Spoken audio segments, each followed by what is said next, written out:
My junior year in high school, I started at a new school, and that's where I met my ex-boyfriend.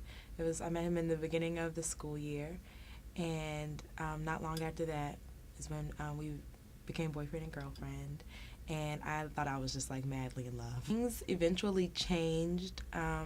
Later in that year, he got in trouble with the law, and in so much trouble that it resulted in him actually going to jail for 3 weeks and then being sentenced to house arrest at his house for several months. So after he got into trouble and he was sentenced to house arrest, things changed a lot between us because I still had like a life where, I had to go to school, I had a job, I was going to work, I still had a social life where I wanted to hang out with my friends, but, my boyfriend was now confined to the house. So it was like, he always wanted me to be there, or he would be really concerned with everywhere I was when I wasn't there with him. I wasn't in that same loving relationship anymore because he became very controlling, and he would do things like while I was at work, if I wasn't like responding back to text messages fast enough, he would get really upset. So one time he called my job and pretended to be a handicapped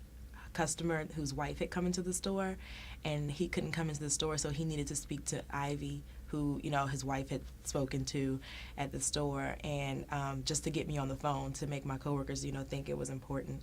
And when I get on the phone, it's like, no, it's me. This has been going on for months, like me trying to handle having the relationship and my life. And one time I visited him at his house, and I got a text message while I was there, one of my male co-workers saying, oh my God, work is so boring because you're not here. Like, and if anyone knows me, they know I'm really silly. Like, if I'm at work, I just like to have fun, So I like, make my coworkers laugh and stuff. So I really think that's what the text message meant, like, oh, it's a dry day. I wish you, were here at work.